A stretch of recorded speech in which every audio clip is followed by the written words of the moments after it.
Hi everyone, it's me, Jeffrey Feeney. I've had a pretty productive couple of days. Um, just kind of enjoying my time. Uh, I've segmented my days into basically what I expect of myself every day. And it could be just little things, and it could be big things, that kind of stuff. One thing I did today is I collected every USB and SD card I had, and put them on onto my external hard drive, which I've had for a really long time, but it's 3 terabytes, so it holds a lot. And just emptied them, and then I started emptying one of my laptops, and then I need to empty my other laptop just to see if I can't get the stuff off of it at least. So that was fun. A lot of cleaning. Having Game Grumps on in the background, the stuff that I had missed in the past year and a half-ish roughly where I haven't been watching. So interesting thing I found out, and I wanted to share it with you all. Good old Godzilla vs. Kong, which is the next installment of the Monsterverse series, comes out this year in November. And because I didn't know when it was supposed to come out. I thought it was supposed to come out in 2021. And I don't know if it's going to be delayed or anything, but it's supposed to come out in November. So I was looking at other films by that director, and it's the guy who directed the first 2 VHS movies, and he directed the new Blair Witch movie, which, the funny story behind that, it came out in 2016, and good old, it was originally marketed as just a horror film called The Woods, and then at the 2016 Comic-Con, they were like, oh, by the way, here's the real title, and they showed it said Blair Witch, and the crowd popped off and everything and stuff. And it's okay. I've only seen it once, but it's got a couple of spooky moments in it. I'm not gonna lie. So that's interesting. So that led me down the rabbit hole of Blair Witch parodies, because there was a lot of those, especially in the early 2000s, because Blair Witch came out right at the end of the century. And if you remember correctly, I think it's the first episode of Robot Chicken that has probably one of the more famous ones, where they replicate the ending of the movie, and then they have a standee of a witch that says "Boo" or Blair Witch or something, and it's go look it up on YouTube, just Robot Chicken Blair Witch. It's still pretty funny. Last I saw it, at least. It just kind of simplifies the parody. It doesn't over exaggerate anything. It doesn't get too deep into the lore. But another parody, my personal favorite parody, was the Scooby Doo Project. And back when Cartoon Network was still just a little itty-bitty baby network, they used to do all sorts of bumpers and commercial break things and all that stuff for these shows.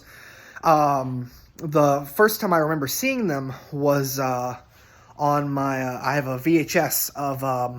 it's called Scooby Doo's Greatest Mysteries or something, and it has this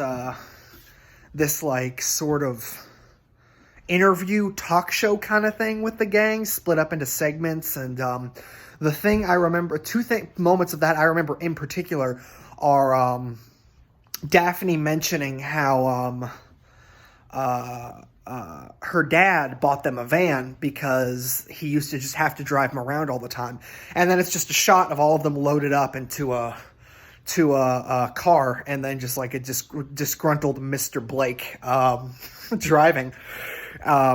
And then I think if I remember correctly, Velma's just like, "Oh, can we stop by that haunted house?" And the gang's like, and then he's just the dad says no, and then they go, "Oh," and then another case file had them talk about how Fred was like a lovely singer. And it's like Daphne says, like, when we get really scared on cases, Fred likes to soothe us. And then like it's just like a clip of them driving in the mystery, and it's all animated too. It's not like actors portraying them. It's basically like they took the original models and stuff and animated them, and Fred just starts singing Old Man River, and it's weird. Another one of the things they did was the Scooby Doo project, where they essentially go out looking for the Blair Witch, and all hijinks ensue. I'm sure the whole thing's on YouTube. And so that led me to looking at, like, oh, I wonder, like, I'd love to see a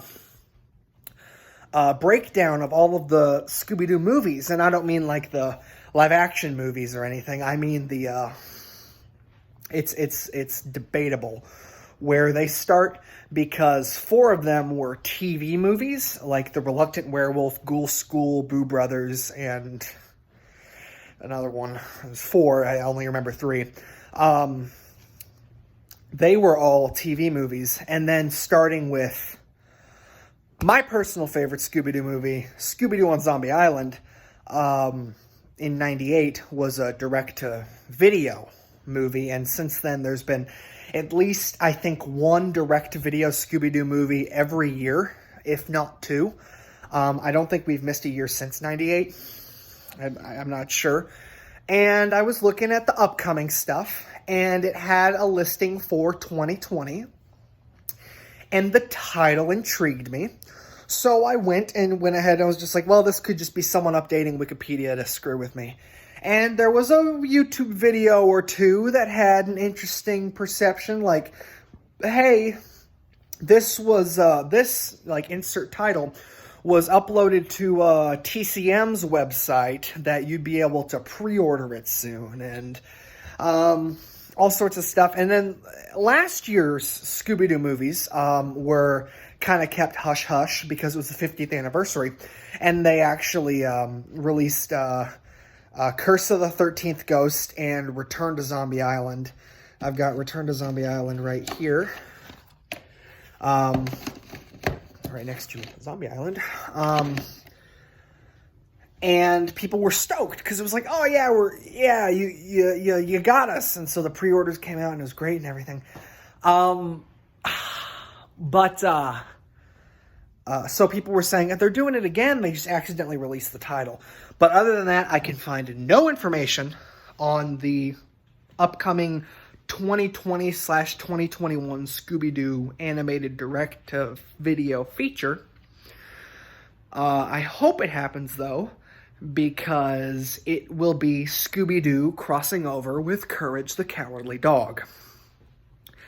Now,